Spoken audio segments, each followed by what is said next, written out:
Lisa and David, thanks for bringing this to us. I know we've been working on this for a while now, and I know that it's on our agenda for our next council meeting to make a decision. So I'll hand over to you guys to take us through where we've got to. Thank you. Kia ora koutou katoa. Yes, as you said, Chair, this has been a work in progress for quite some time, but we're coming to a point of final preparation for the next council meeting. So really looking forward to feedback with regard to particularly the key issues that Lisa is going to take you through this afternoon, so that we can finalise the document ready for council meeting. So over to Lisa. Thank you. So I just want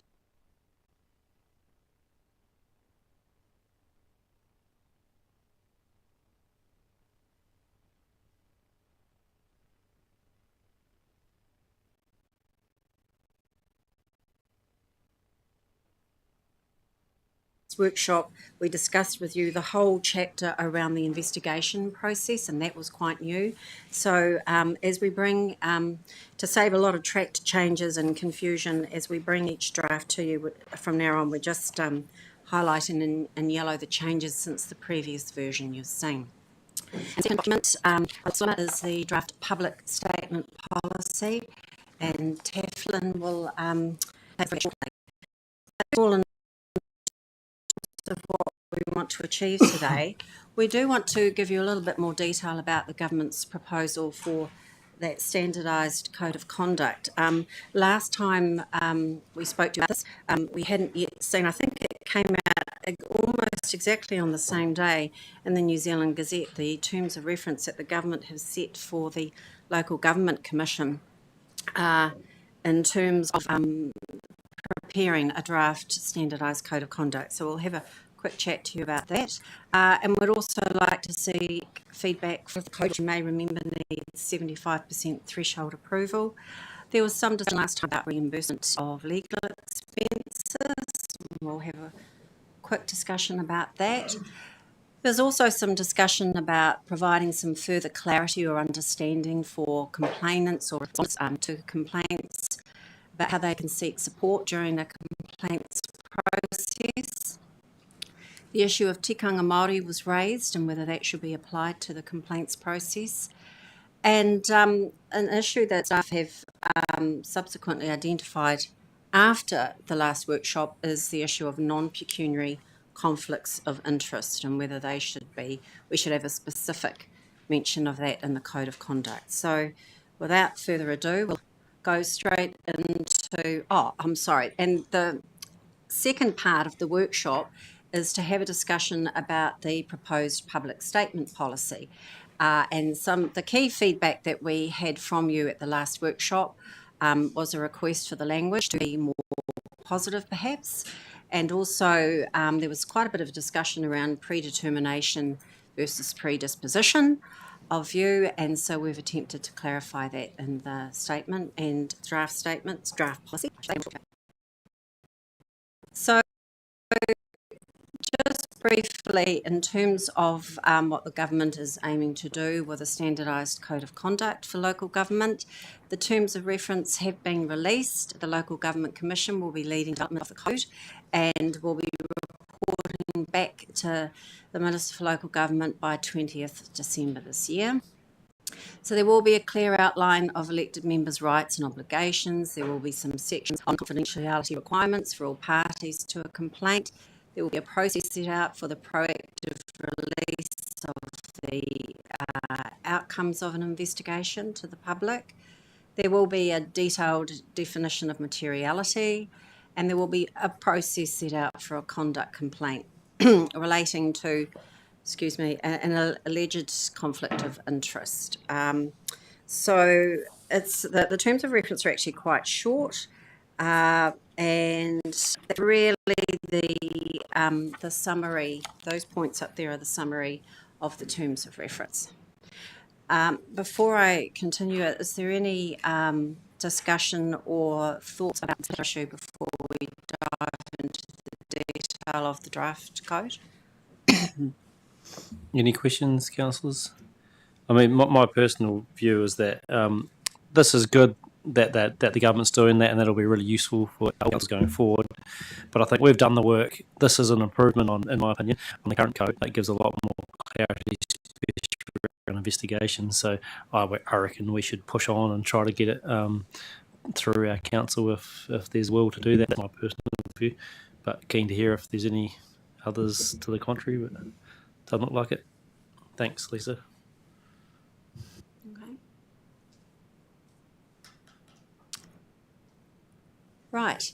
So back to the draft code, which you have in front of you. And there was just some discussion at the previous workshop around to what extent appendices form part of the code and how many supporting documents for issues that are set out in the code should be set out in the appendices. Well, some consider this further. We do recommend that you don't attach policies such as the public statement policy, such as standing orders or election communications policies or any other policies like that to the code. It will require 75% threshold of councillors agreeing to a resolution to that effect. So that's our recommendation. And happy to, if you have any further comments or observations on that. Then Yeah, got John and then Dale. I guess my thinking in the appendices was if we needed to change something, it might have been simpler to narrow the focus to an appendix and change that rather than necessarily opening the document up for a consultation or whatever. So that was just my thinking, at least behind the appendices, as opposed to have it in one big document, which then kind of can let things loose. That was all comment. It seems like a bit of a moot point, given that we may be moving on from having our own one to a more standard one. But if we've got these appendices that really do make up part of the code of conduct, and we don't have them as part of the code of conduct, that would mean that they only need 50% to pass. Is that correct? And so for me, the risk there is frivolous changes to things that are actually part of the code of conduct. Makes it a heck of a lot easier for us all in the future, next council, just to go, actually, we don't like that, we want to change it. But it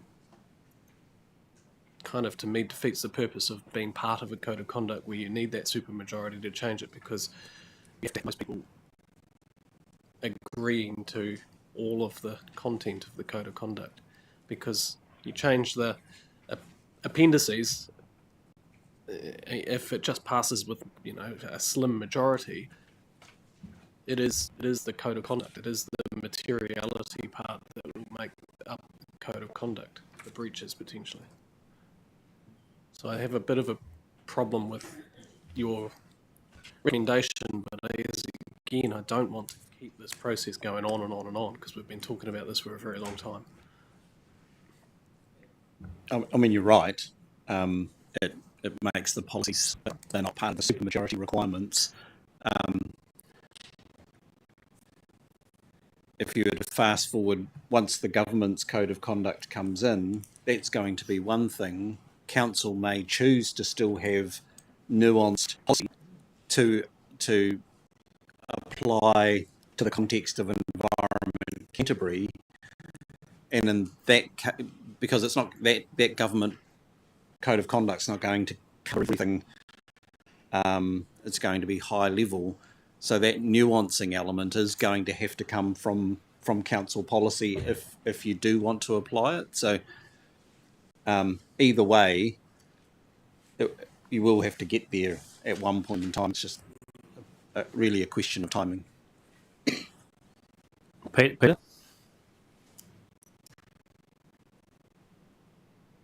And Peter, put your button. You had a question? Just I guess we're going to go for this presentation because I've got something to raise around pecuniary interests, but it links back to I'm quite supportive of the LGNZ guidance on this. That, you know, to have that administrative guidance for the implementation of the, you know, where that gives you some. I was going to say guidance, but it does say guidance. Yeah. So I'll speak to it when we get to that. I mean, I think that take Dion's point. I think it's 6 one, half dozen the other, to be honest. But if it makes it easier, the policies, if they sit. But as long, and like we said, there's going to be a link in the document. I do get the connection between the majority and all that, but I think we've just got a code where the basic principles are in the code, and the policy provides further guidance, which I think is what it does. So I think that's okay. But just good point though, Dion. But I just don't know. It might just make it harder for us to get this through at the moment. Kapai, should we move on? Apologies. The next issue was in relation to the reimbursement of legal expenses, and added this paragraph to the previous draft, which is still in the current draft here. There was a bit of discussion around to what extent there should be some flexibility in terms of considering the expenses. And at the previous workshop, the suggestion was made that the panel of the Chair, Deputy Chair and Chief Executive, considering any recommendation from the investigator about reimbursing legal costs, should follow the advice unless there is good reason not to. And the point was also made that the Chair or Deputy Chair or Chief Executive could be conflicted. So after considering this, we recommend that the wording in the draft not be amended, because every case, it will be different. There will be different layers of complexity. But we do appreciate that a complaint made might have as one of the parties the Chair or Deputy Chair. Then we could add a sentence to this paragraph to note in that event they could be replaced by the Deputy Chair of Audit and Risk Committee, for example, or another elected, another councillor. So are there any questions about that suggestion on the part of staff? Just looking around. So just to be clear, so on page 19 I've got of the document I've got, it's got that. As noted, the independent investigator's report will recommend whether consideration of full or partial reimbursement, blah, blah, blah, and then it goes on, and a panel comprising of the chair. So that's there. Apologies, it's actually in two places. So okay. The first place is page 17, okay. item 6 at the top. Oh, yeah. And then there's also at the bottom of 19, we're just reinforcing that point as well in terms of support provided. So are we leaving it in or taking it out? I'm sorry, I'm confused. Well, the suggestion is that we leave it in at the moment as currently worded, and we could add an extra sentence to note that if the Chair or Deputy Chair are a party, then they be replaced on the panel by the Deputy Chair of Audit and Risk. Sounds good. All good, people? Cool. Yep, sounds good. Okay, cool. Next one. Right, and then there was quite a bit of discussion at the last workshop and all of the earlier workshops too around just the amount of information and support provided to the party to a complaint. So we're suggesting that we could develop an administrative guide for implementation of the code. Now, this doesn't need to be very long. Include, for example, the list of potential investigators, some of the LGNZ case studies of complaints, what they look like. So that material was in the LGNZ template, and we've taken that out in the interest of streamlining this council's code. So there's a number of issues that can be slotted into that guide, and of course, guidance there can be changed at any point in time as well. So are there any questions about that? Sounds like a good way to do it. Yep. Any other thoughts? And also as part of that guide, so the question made at the previous workshop, had we considered about the application of tikanga Māori to some of the processes set out in the code? And no, staff had not. There isn't actually any best practice advice for us out there in this regard. So we're suggesting we take this into account. It depends on the circumstances and context of the complaint. And one thing that we can do is to make sure that that list of independent status does have some people on that who do have knowledge or experience of tikanga. Any thoughts on that, people? I mean, I don't know how else you could do it other than it be mentioned somewhere in the front part of the code. But I mean, I noticed there's multiple references to Te Tuia agreement, some of our values for the organisation on page 5, 6. Yeah, but yeah, it's more about being specific about what that means, I suppose. But it could there could be a general comment in there about the investigation process, because that's where it plays out, does it? Is an investigation process, and that acknowledgement of tikanga as part of that process should be, I don't know, considered or whatever. So it's actually noted in there in the actual body. Yeah. Nope. Yeah, I just wondered something that's related to, particularly when we're engaging in the chamber, and what sort of circumstances would you actually be able to? And I know, I mean, this may be way off, but I'm coming back. I'm going to get to the tikanga stuff in a minute. But if for our own councillors, is that to actually be part of a free and frank conversation, and there is kind of something that's mentioned which actually some people or someone finds it to be detrimental to who they are, what we're talking about. So then we're saying, okay, then suddenly there's a code of conduct, and then you're saying is that we need a person there once this is investigated to actually determine whether tikanga has actually been compromised. Is that right? Is that what you're saying? I think it's more about the ability for that to be recognised in the process. Okay. And for the list of assessors and investigators, it would be good, it's like hearing commissioners, having someone there that may have those knowledges and skills if that would be required in a specific case. Yeah. Okay. That's. I'm wondering how does it get to that point? I mean, are you using tikanga from as soon as it's lodged to actually getting to, say, the second part of it? Investigators, that would. I think it is around the investigation process in particular, not the lodging of it, because the lodging of that's up to a councillor. If they feel that something's happened, that they want to lodge one, that's up to them. But it's the process of them taking it in, assessing it, which is all laid out in here through the initial assessor. It's how that would be incorporated into the process of interviewing councillors and all that. Because one example could be, what if one of the councillors only spoke te reo, for example, which is very unlikely to happen, but it could happen. So that's why I think a note in there about that, noting that could happen. So making sure that's acknowledged. Yeah. Yeah. Is that? Do you agree, or? Yeah.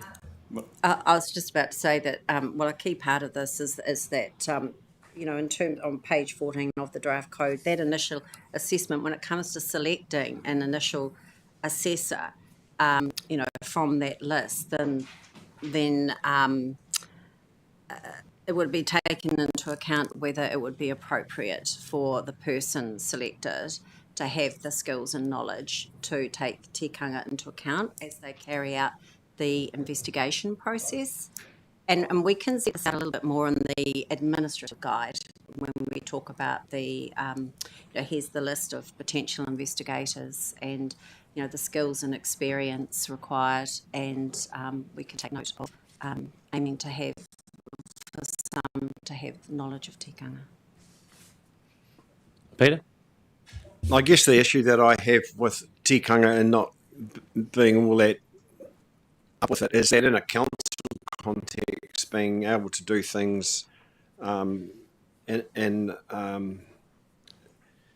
that value traditional customs and traditional values, it's hard to make an assessment of that from a Pākehā point of view if you're not informed. So, I mean, again, in terms of its relevance, there needs to be some guidance on that. I would have thought about, where the ground is, whether you're on safe ground or not, because you could very easily offend tikanga if you not understand it. But there's also tikanga Pākehā as well as tikanga Māori. I think that's right, but I think the more sensitive one is tikanga Maori than in tikanga Pākehā, because if we tend to step out of line, we get beaten down, which we've seen in this chamber a number of times, and I've experienced in the last month at least. So my point, why are you laughing, Chair? My point here is that to allow good discussion, we need to understand the context of that, because otherwise what's going to happen is the people just not going to say anything. And we don't have that good debate then.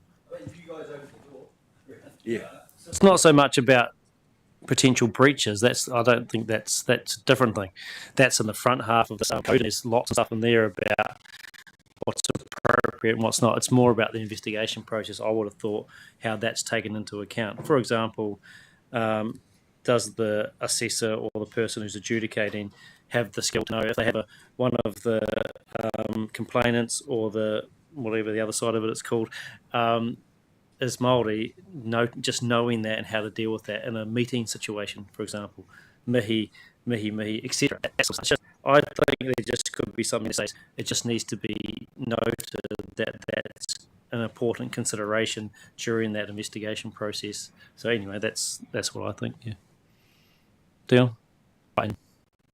David?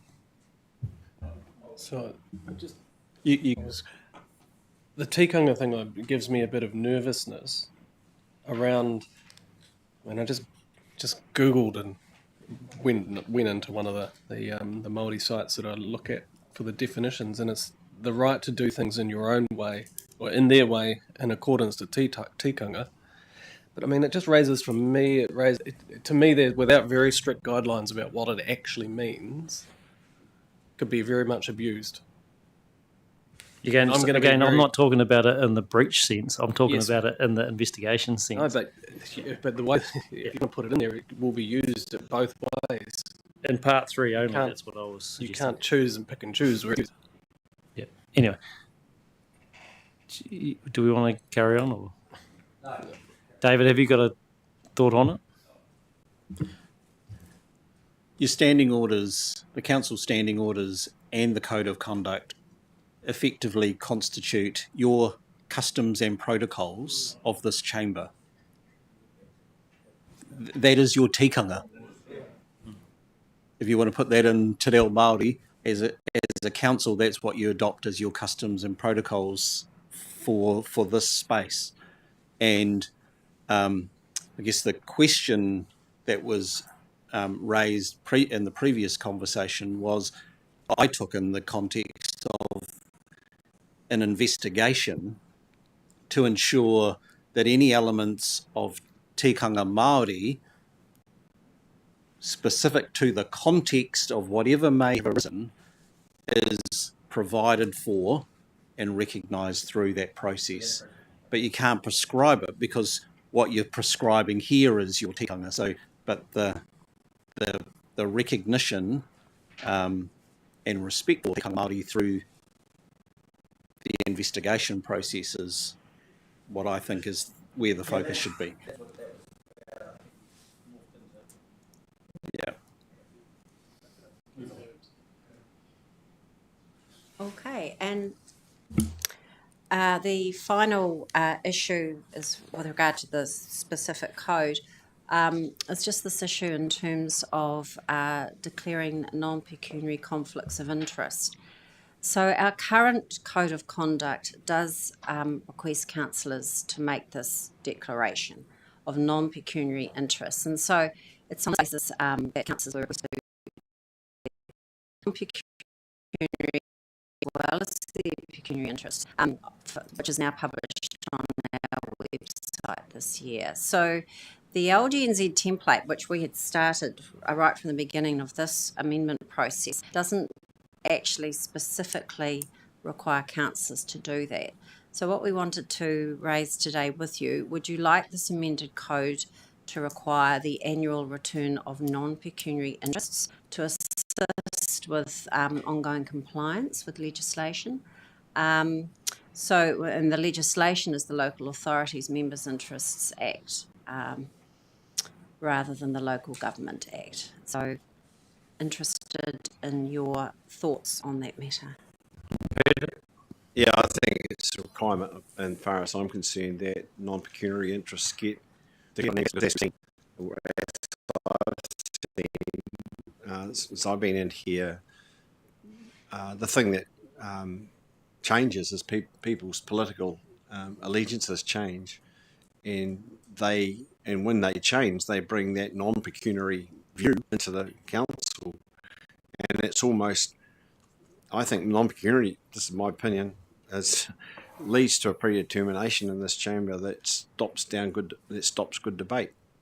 I mean, we had a really excellent debate today because we weren't trying to score points off each other, but I've seen in this chamber where people have got a non-pecuniary interest that isn't declared, or people think that they don't need to declare them,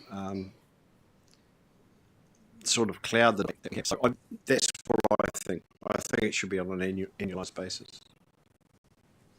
And I think on an annualised basis that we need to keep that in line with pecuniary, because they just as quickly change. Like mine have changed from having being a director and a trustee and having consents and that to having absolutely nothing, a pauper status now. So, I mean, that's my change in the last 3 years, has changed that much. Yeah, I definitely support having it in there. I've got no problem with declaring it once a year, so both pecuniary and non-pecuniary. So, yep, that's where I sit. Happy to go around the room. No. Yeah, no, I agree with that 100%. I'm happy to do it on an annual basis or even every 6 months. Grant? Yeah, that's all fine with me. Cool. So everyone else pretty comfortable? Good. So whereabouts in the code does it do that? What part of the code is it in? Or would we insert something? I have to get back to you on that rather than fumble through the code now, but there is a section there in relation to the requirement to declare non-pecuniary interests. Okay, sweet. So we'll probably slot it in there. Cool, thank you. Yeah, just to be really clear, I mean, we have to declare something at each meeting if there's something specific. Like, I can't anticipate. I mean, I've got a pretty boring and simple life, so I don't think there's too much I'd have to put on any of this stuff. But essentially, like, you can't anticipate everything. You're going to potentially have a non-pecuniary or even a pecuniary conflict with, like, a whole year in advance. Like, it's got to be on every occasion, hasn't it? You've got to reconsider it. It's a register, yeah. We already do it. And I believe it is looking back, doesn't it? The ones we currently do, isn't it? Looking back, so you do it for the year before. That's how they... yeah. Yeah, it's current as at February. We aim to do it each year in February. So from there to now, yeah. Yeah, and councillors are welcome to update it if they feel there's the public-facing part of you declaring the financial or pecuniary and non-pecuniary interests for like visibility. But then, of course, that doesn't discharge you as a councillor when you come to a council meeting, for example, declaring if there is a conflict of interest with an agenda item. Yeah. That's an additional requirement. That's your more standard agenda item anyway, isn't it? Often those declarations would be like associations. So my wife's business. I don't declare my wife's pecuniary interest on my register, but if I come to a meeting in an association and there's a decision or something, I would declare it then. That's a conflict of interest. No, I think you're meant to declare your wife's stuff. It's a specific question, isn't it? It's a specific question in the register. Yeah. Yeah, it's a specific question in the register. Yeah. Yeah, for sure. Yeah. That's But why your wife is specific, yeah, and your family. That's why you stay single. I do have a question. Yeah, Sorry. Dion. Sorry. In this non-pecuniary space, where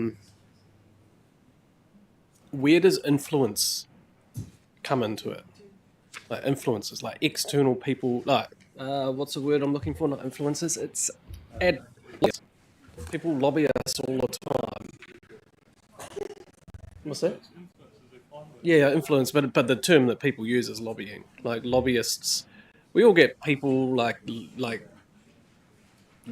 groups that take counsel to court and coming to us asking for opinions, or like people that have got things out in the community that want a certain thing and they come and talk to us about that through different ways. Where does that fit within this? In anybody, it doesn't matter who it is. We've lobbyists and influencers.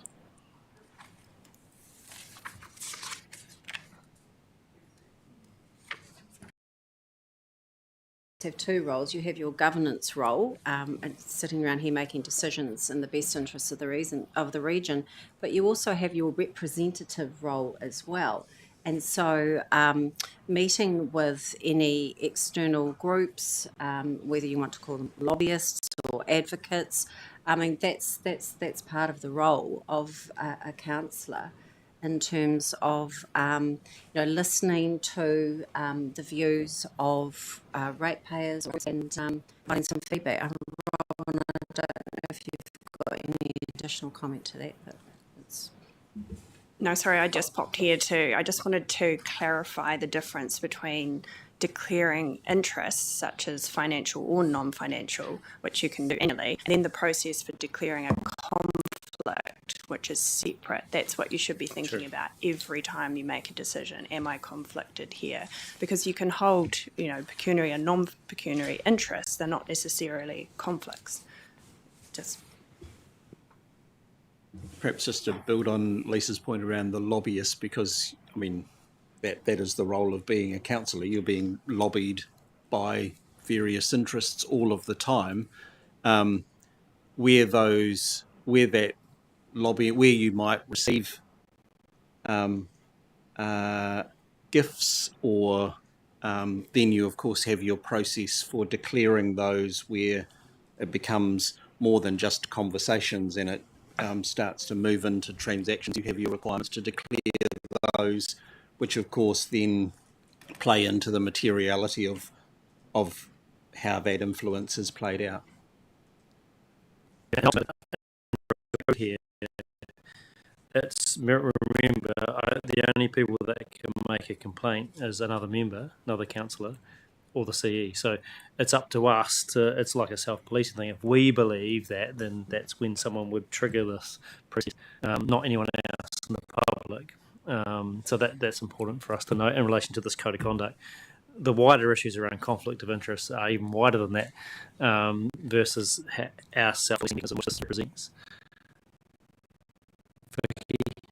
Well, it does then also link into predetermination, isn't it? So if you've had your conversation with the lobbyist said, we'd really love this, and you're like, oh yeah, I'll vote the way you need me to, and you walk into a meeting, then that's the next sort of step where you've got to be mindful about predetermination, isn't it? Yeah, that's the common law rule against bias that you must be mindful of at all times when making decisions. Yeah. Cool. Okay, let's move on to the public statement policy. We've got 25 minutes. But good work. I mean, I feel like we're there. A few things to tidy up and bring this back to our next council meeting. So thank you. Good work. Taff. Thank you, Craig. So this one leads on nicely, actually, from what we've just been talking about the predetermination, because there's a little piece in this. So there were a couple of bits that were outstanding still from the workshops that we previously had.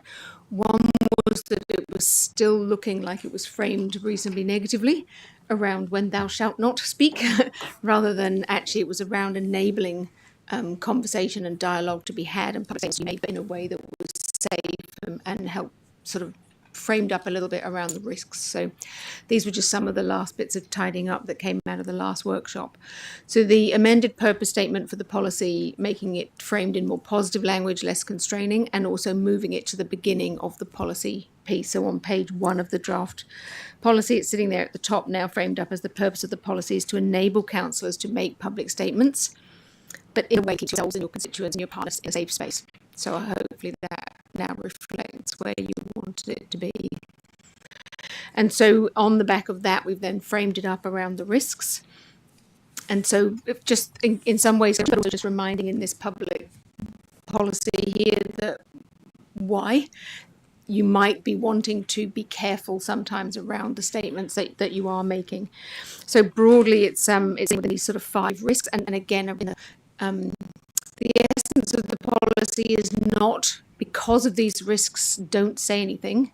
It's be aware of these risks when saying something. So it's very much around calculated risk taking as opposed to we can't say anything. So these broadly are the reputational and service delivery risks. So if information is being put out that's inconsistent or incorrect, that can impact either directly around reputation or more short-term or longer-term around the ability to actually deliver the core services. There's also the harm risk, and I'll talk a little bit more about that as well in a moment, because we've kept quite deliberately in the personal harm piece in the policy. And then there's legal and financial risks of being challenged, essentially, around comments that you've made that you then might want to retract, or then that you're happy with, but then they're not council position. So there's just a potential around legal and financial risks in that space. So that hopefully is answering those first 3 that we put up there. And so then going on to the next page of the draft policy itself, we looked at, therefore, how should the policy statements be framed up? And on the basis of the feedback that we'd had from you previously, we made those shorter.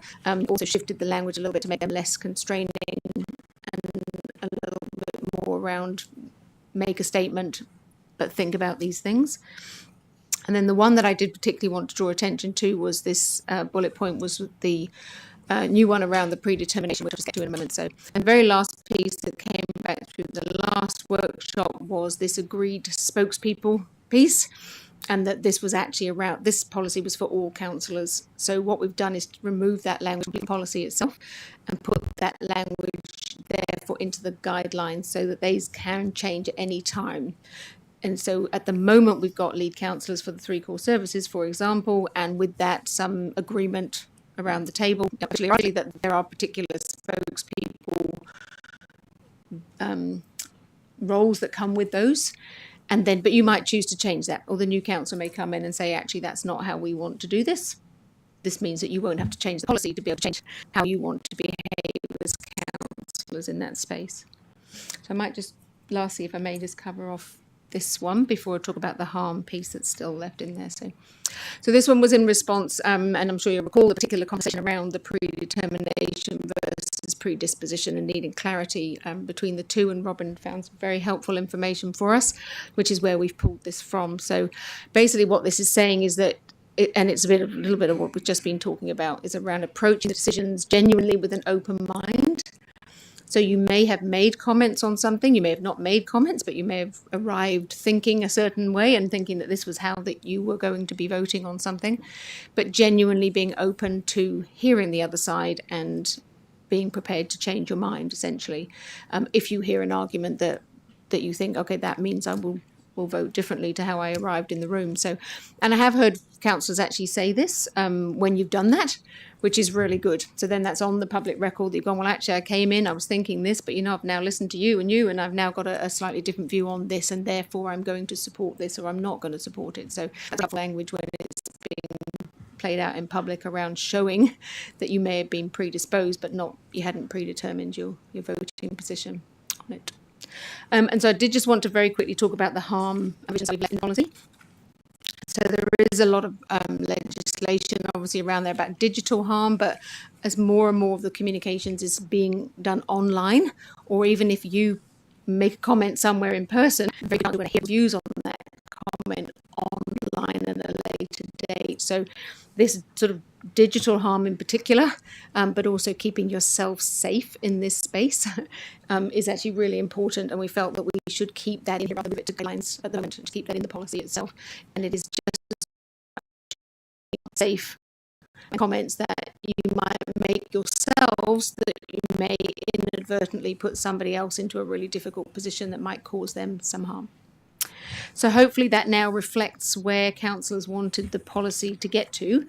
The question, I guess, that I have for councillors is, does this policy now sufficiently enable open dialogue, or enabling you to hold each other to account in this space, while enabling the community to hold you to account in this space, while keeping people safe? So does it do that? Has it reached its intended purpose in the new purpose statement? Yeah, no, you got a comment? Yeah, because I mean, are we kind of overthinking this, and also understanding, the environment that we work in? I mean, are you saying that so predetermined? And I know this came from a question, I suppose, or from one of a few of the councillors actually wanted to have this sort of predetermination versus predisposition. Why are we wrapping around this? Why do we need to wrap this around so that, I mean, you're invariably there's going to be a risk anyway, whatever you're going to say, or if you change your mind. It's just to try and protect us, even if we do get into a situation where we have to change our minds. It's partly as a reminder to councillors, bearing in mind you might not always be one sitting around the table who've got now the experience of the years. So you might have new councillors coming in. It frames it up for new councillors as to how they should. But yes, it does provide a degree of a safety net amongst yourselves, that if people are if you're challenging each other and you can say, no, actually, I do understand this and I have come into this with an open mind. Now, I may have voted the way that I said I was going to, but I have actually listened and I'm still going to vote that way. So it does give you a degree of agreement amongst yourselves of how you're going to conduct yourselves. That's the purpose of this statement.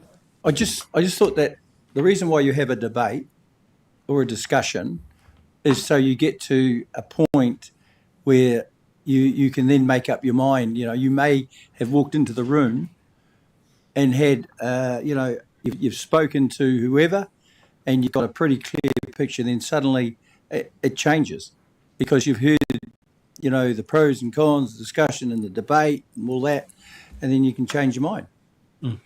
I think the point is, it's not so much about the conversations that you may have, because as we've noted, that can be an issue, but it's more because this is about public statements. So things that you might have put on Facebook or said to a journalist that ends up in the paper, in an email, on your councillor email address before a meeting, before a decision. I think it's just giving flags, say, councillors, you should be aware of this. You're allowed to express a view, but be mindful of the predetermination rules and stuff. And I think that's what's useful to be in the policy. It's useful to be in the policy. I think it's 101 of being for sure, but not everyone gets that, and people get caught up. Peter. I think this is an interesting conversation. I mean, I've changed my mind a couple of times, once radically in this chamber when I said, look, there's no way I'm going to vote for this, and then the information, for flip-flop, and even I got called flip-flop, and even a staff member said that to me. And I think that this needs to be highlighted, because isn't that why we're here? Isn't that why we're in this chamber? And you may think that you understand which way I'm going to vote, but if you put up a decent argument, that's something that I can sway my mind. I'll do that. I'll do that all the time. But expect that happens, because I don't think we do. And I don't think this policy's trying to discourage that. It's actually saying do that. That's not useful. David?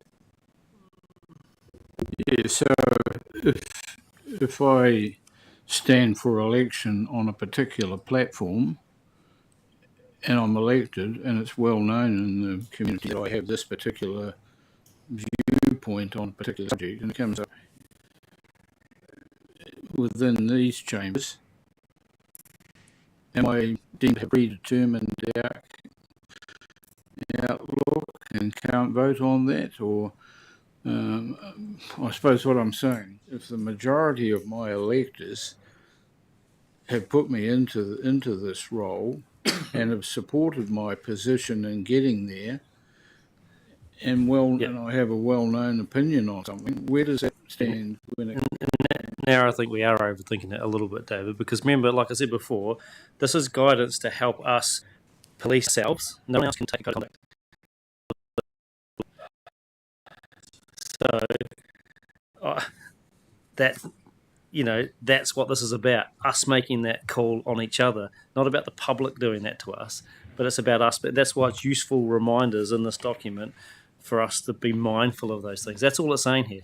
It's not a rule to say you're going to be held accountable. There's already a law about that. That's way beyond this room.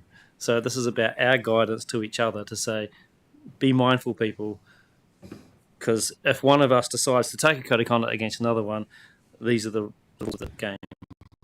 There's laws and stuff beyond this room, and anyway, I think it's useful guidance. I'd leave it in there personally, but yep.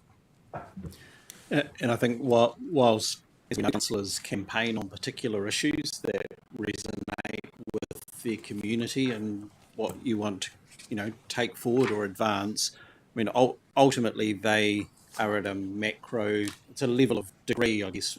You're talking about an issue or an outcome, but when you're coming to voting within the council on a decision, that's quite a different level of how you've worked through to get to that point. That doesn't mean that you've been you're predetermined. You might have already you're thinking about that, but of course there's a whole process of the information that we as officers put in front, and also you have the oath that you take when you do become a councillor right at the beginning that requires you to take into the interests of the region as a whole, which creates sometimes tension with regard to what you stand for personally, but what you are required to represent as a councillor making a decision. And I think really this is about, in the lead up to a really key decision that council has, sort of public statements people making there and then. Not so much in your election campaign, it's more leading up to that then can be seen to influence or predetermine the decision. I think that's the really key thing to be focused on, people, not the wider issues that we know can pop up. Mindful of our time, I suppose that I'm really mindful from councillors, is there, because we've got to get a supermajority to these things in our meetings, is there anyone vehemently opposed to this staying in there, or a number of people opposed, or are people generally happy to see that stay in there? You're not happy? I'm okay. Craig, I'm okay to see that in. I'm just looking at the Auditor General's booklet on various types of conflicts of interest, and there is a section in it on predetermination, and really this single clause that we've got, clause 3, is just an abridged version, just the key issues, but you've just said, and David had as well, what the the legal part of making a legal decision, a legally binding or a decision within the context of the council, that be challenged if there is if the members of the public, for example, think it's been predetermined.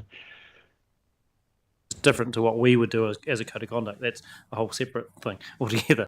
So you've got to focus on what we're here to do, people. Other people will take us to task and could take us to court as a council for something that a council has done. We know that. But this is to help try and avoid that, to be honest. Yeah. It does, but then we're setting up one set of rules for us. So I have a nervousness in the way you've explained it, that this is about us for us and the others can challenge us through judicial review. I just think it's a wider conversation than just going, this is us versus... Well, this is our code of conduct. It's no one else's. It's our code of conduct. I know. But the real risk potentially is outside the building in a judicial review of how it's perceived and the challenge goes forward. That not happen as much, which it hasn't happened the whole time I've been in here. So, well, first, I was just going to comment there is in the order what you campaign on and what you're, when it's you got sort of anticipation of where you sit, or got a given, and then when you actually come to the decision. So there's lots of really good guidance, actual case law stuff, for example, and it's pretty high bar as well, from what I remember. The one thing that I've got a bit of concern about is on in the policy statements number 2. And it says any statement made by a councillor on platform can be identified as being from Environment Canterbury. And I think it's pretty made clear that essentially wherever we are, we're recognisable and known as environment. So it's like basically it's everywhere. Just I don't agree with this stuff, but for pretend we're not Environment Canterbury, that would be more dubious, I would argue. But that we have to reflect the organisation's position when such a position has been agreed, unless the council record a public vote against the position. And I'm worried that that might make us more likely to have to do all that. But I mean, maybe it doesn't matter, but it just means that, you know, all that recording division, and, you know, I often will go, I don't need to have my recorded against. I can see where the majority's gone. I'm comfortable with that. But now it seems that, you know, if you want to make a comment that might go, I had a bit of an anxiety around this, or that bit I was less comfortable with in public space after that vote, that's no longer possible.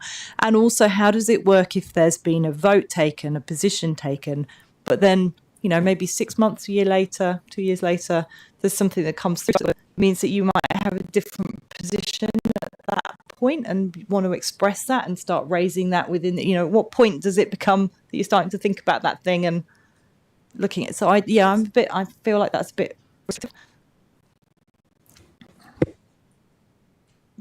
Yeah, I mean, I'm happy to answer what we were thinking behind that. So it was around the fact that if, for example, council has made a decision on something and you recorded your vote against it, then it would not be surprising to the community then if you were then making public statements about why you voted against it and what made you uncomfortable. If you didn't record that vote against it, then from the community's point of view, council's position is this, and now they've got this one councillor who's saying actually ECAN's wrong, and then suddenly you start getting confusion out there in the community again. So that's why, and it may drive in terms of behaviour in committee meetings and council meetings to record your vote against something if you feel that strongly about it. If it's something you think actually I feel really strongly that this was the wrong decision, then you would record that vote in a meeting. Yeah.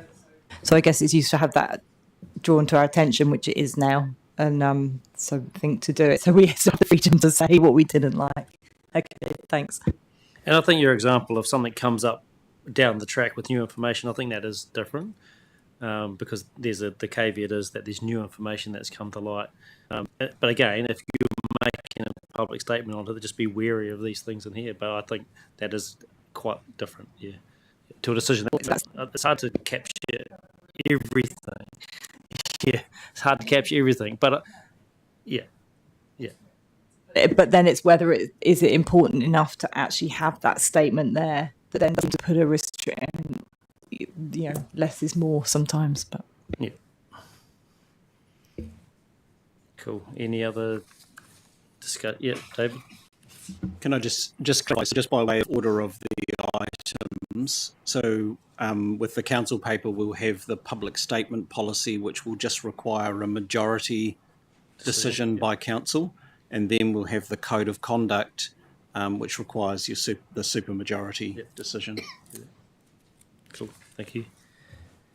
Any other comments? Thanks, team. There's been a lot of work put into this, and we're trying to help each other in this regard, so I appreciate that. Thank you. and looking forward to hearing our debate on this on the 30th of April. I think that's it for our day today as councillors. So I did karakia to start off with this morning at our regional, what's it called, Regulation Hearing Committee. So happy to finish us off with the karakia now. Ai he karakia whakakapi o tātou nei wā.